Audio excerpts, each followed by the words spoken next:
एक शांत घाटी में, जहां सुबह की नरम रोशनी में डूबी हुई पहाड़ियां थीं, मिनजुन और हाना नाम का एक सीधा साधा जोड़ा रहता था।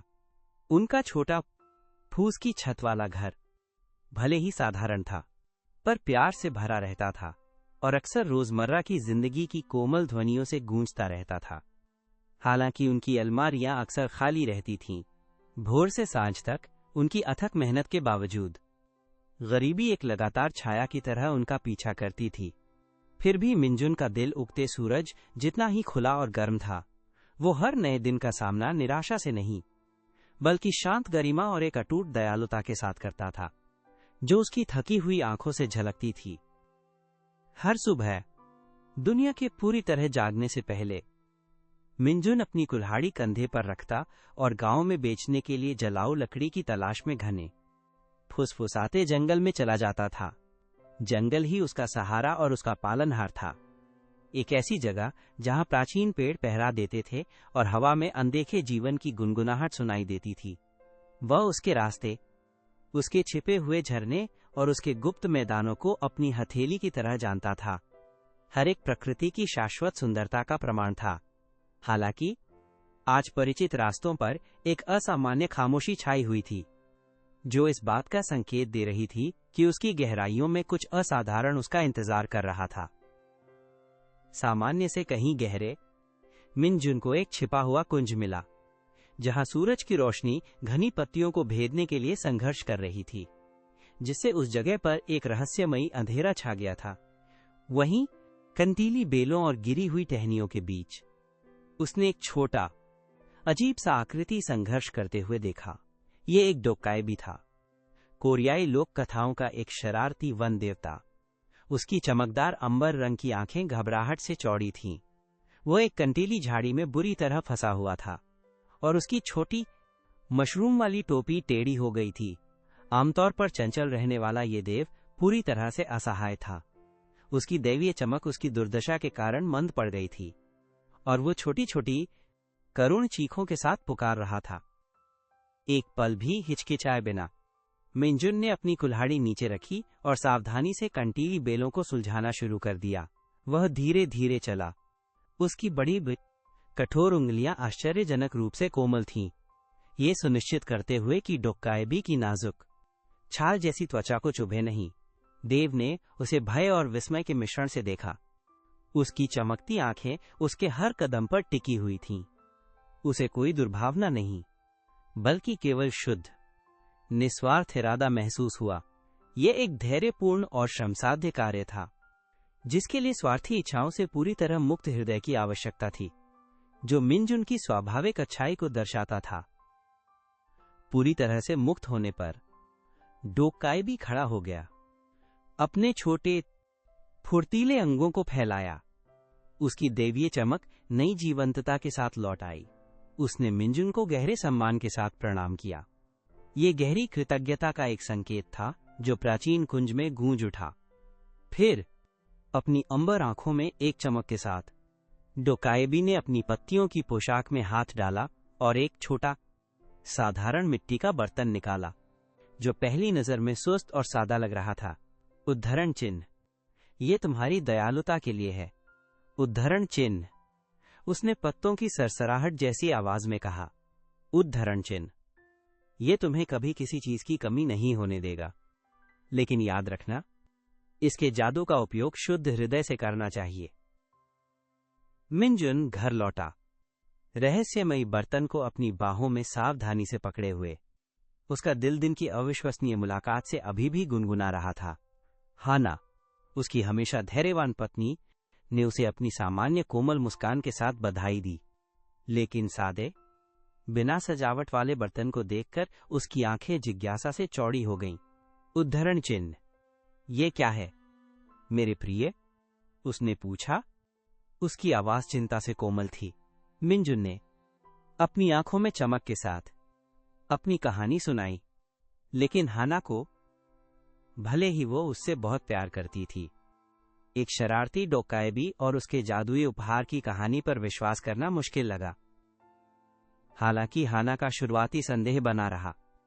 मिनजुन को बर्तन की ओर एक अटूट खिंचाव महसूस हुआ। एक आंतरिक निश्चितता थी कि डोकाएबी के शब्द सच थे। उस शाम जब भूख उनके खाली पेटों को सता रही थी, मिंजुन ने प्रत्याशा की एक सिहरन के साथ अपने पास बचे हुए आखिरी कीमती चावल का एक दाना उठाया। उसने हाना की ओर देखा। उसकी भूरी आंखें हिचकिचाती उम्मीद से भरी थीं। फिर उसने सावधानी से उस छोटे से दाने को रहस्यमयी बर्तन में डाल दिया। उनके छोटे से घर पर एक खामोशी छा गई।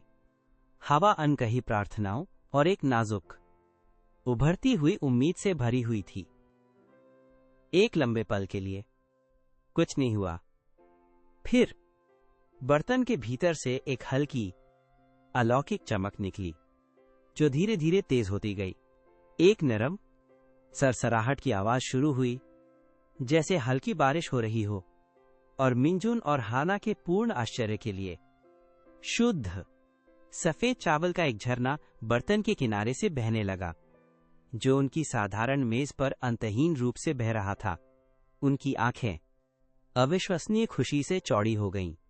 उन्होंने देखा कि बंजर सतह शुद्ध पोषण के पहाड़ में बदल गई। मिंजुन की आंखों में आंसू भर आए, न केवल राहत से, बल्कि इस अप्रत्याशित आशीर्वाद के लिए गहरी कृतज्ञता से। उस दिन के बाद से मिंजुन और हाना का जीवन बदल गया।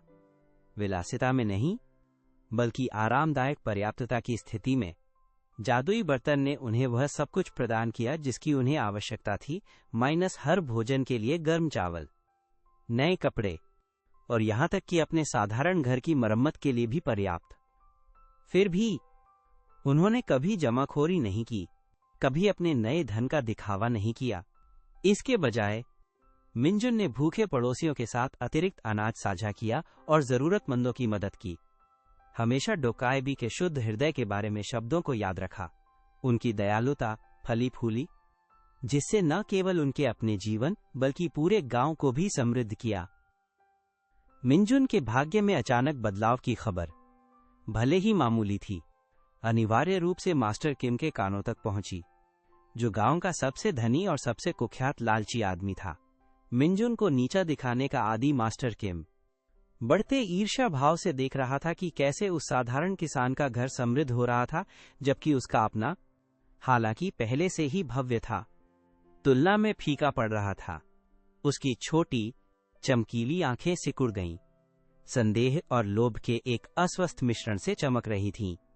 वह धोखे के बिना समृद्धि को समझ नहीं पा रहा था। उसने फैसला किया कि वो किसी भी कीमत पर मिंजुन का रहस्य उजागर करेगा।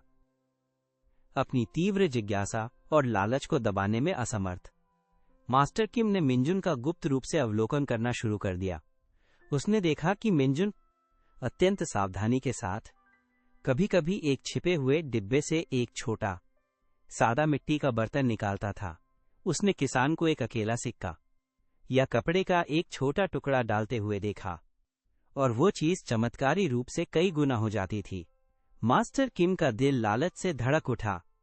ये कोई साधारण समृद्धि नहीं थी, यह जादू था। और वो सबसे अमीर आदमी मानता था कि ये सही मायनों में उसी का था। बर्तन का रहस्य उजागर हो गया था और उसका भाग्य अनिश्चित रूप से लटक रहा था। अदम्य लालच से प्रेरित होकर मास्टर किम ने एक धूर्त, निंदनीय योजना बनाई। वह जादुई बर्तन चुरा लेगा। उसने दिनों तक योजना बनाई, मिंजुन और हाना की दैनिक दिनचर्या का सावधानीपूर्वक अवलोकन किया। हमला करने के सही अवसर की प्रतीक्षा कर रहा था। उसका दिमाग, जो आमतौर पर अपनी दौलत गिनने में लगा रहता था, अब असीमित धन के दर्शनों से ग्रस्त था जो बर्तन उसे दिला सकता था। उसकी चमकीली आंखें एक दुष्ट दृढ़ संकल्प से चमक रही थीं। वह आश्वस्त था कि ये जादुई कलाकृति उसका भाग्य थी, परम शक्ति और सौभाग्य का एक साधन थी। एक चांद रहित रात के आवरण में मास्टर किम मिंजुन के साधारण घर की ओर रेंगता हुआ चला। उसका स्थूल शरीर दमनकारी अंधेरे में आश्चर्यजनक रूप से चुपचाप आगे बढ़ रहा था। वो एक छाया की तरह चला। उसका महंगा रेशमी हानबोक मुश्किल से सरसराहट कर रहा था, जैसे उसने एक खिड़की खोली। अंदर सोता हुआ जोड़ा बिना किसी परेशानी के लेटा हुआ था। उनकी शांतिपूर्ण सांसें शांत कमरे को भर रही थीं। सांस रोके हुए मास्टर किम ने छिपी हुई संदूक का पता लगाया। उसकी लालची उंगलियां चिकने मिट्टी के बर्तन के चारों ओर बंद हो गईं। उसने अपने इनाम को कसकर पकड़ा। उसके चेहरे पर एक विजयी मुस्कान थी। अपनी चतुराई पर आश्वस्त था और रात में खिसक गया। अपने आलीशान महल की शानदार एकांतता में वापस आकर मास्टर किम मुश्किल से अपनी उत्तेजना को रोक पा रहा था। उसने जादुई बर्तन को एक रेशमी गद्दी पर रखा। उसके साधारण रूप की प्रशंसा की। पहले से ही सोने के पहाड़ों की कल्पना कर रहा था जो ये लाएगा। कांपते हाथों से उसने एक भारी सोने के सिक्के के लिए हाथ बढ़ाया, जो पॉलिश किया हुआ और चमक रहा था। उसकी वर्तमान संपत्ति का प्रतीक था, जिसे वो मानता था कि अनंत रूप से गुणा हो जाएगा। उसका दिल एक पागलपन भरी प्रत्याशा से धड़क रहा था। डोक्काएबी की शुद्ध हृदय के बारे में भूली हुई चेतावनी से पूरी तरह बेखबर, केवल अपनी चतुरता पर विश्वास कर रहा था। चकाचौंध कर देने वाली सुनहरी रोशनी के एक विस्फोट के साथ जादुई बर्तन ने अपना काम शुरू कर दिया। सोने के सिक्के खनकते और चमकते हुए उसके मुंह से फूट पड़े, रेशमी गद्दी पर, फिर मेज पर और अंत में फर्श पर झर रहे थे। मास्टर किम पागलपन भरी खुशी से चीखा। उसकी आंखें थालियों जितनी चौड़ी थीं। पूरी तरह से धन की भारी मात्रा से अभिभूत था। वह हंसा। वो चमकते ढेर में लौटा, पूरी तरह से अपने सुनहरे सपने में डूबा हुआ था। बर्तन अथक और निरंतर अपनी आश्चर्यजनक वर्षा जारी रखता था। कमरे को खजाने की लगभग दम घोंट देने वाली प्रचुरता से भर रहा था। फिर भी जैसे ही कमरा भर गया, मास्टर किम को एक भयावह एहसास हुआ। वो इसे रोक नहीं सकता था। सोना आता रहा, दीवारों से टकराता रहा, उसे दफनाने की धमकी दे रहा था। उद्धरण चिन्ह। रुको, रुको, मूर्ख, वह चीखा, बेतहाशा निर्जीव बर्तन को आदेश देने की कोशिश कर रहा था। बर्तन के मुंह को ढकने की अपनी बेताब कोशिश में, या शायद सिर्फ एक विशेष रूप से बड़ा सिक्का निकालने की कोशिश में, मास्टर किम सोने के बढ़ते ढेर पर ठोकर खा गया। एक डरावनी चीख के साथ वह लड़खड़ाया। जादुई बर्तन में सिर के बल गिर गया।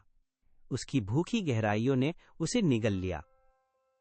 एक तनावपूर्ण क्षण के लिए कमरा शांत था, सिवाय सोने के सिक्कों की लगातार खनकने की आवाज के। फिर सोने के बजाय कुछ और भी आश्चर्यजनक और सच कहूं तो हास्यास्पद बर्तन की गहराइयों से बाहर निकलने लगा। पहले एक पैर, फिर एक हाथ, फिर एक पूरा भौचक्का। मास्टर किम लड़खड़ाता हुआ बाहर निकला। उसका महंगा हैंडबैग अस्त व्यस्त था और उसकी आंखें भ्रम से चौड़ी थीं, इससे पहले कि वो प्रतिक्रिया भी दे पाता। एक और मास्टर किम निकला, फिर एक और एक और। बर्तन अपनी प्रकृति के अनुरूप अब उसमें डाली गई हर चीज को गुणा कर रहा था। इस मामले में लालची मास्टर किम की एक अंतहीन आपूर्ति हर एक पिछले वाले जितना ही घमंडी और भ्रमित था। मास्टर किम के महल में अराजकता जल्द ही गांव में फैल गई। अजीब आवाजों से जागे हुए ग्रामीणों ने उसकी संपत्ति में झांका। अनगिनत मास्टर किमों को सोने के एक शाब्दिक पहाड़ के बीच बहस करते, झगड़ते और एक दूसरे पर लड़खड़ाते देखकर पूरी तरह से चकित रह गए। मिनजुन शोर सुनकर घटनास्थल पर पहुंचा।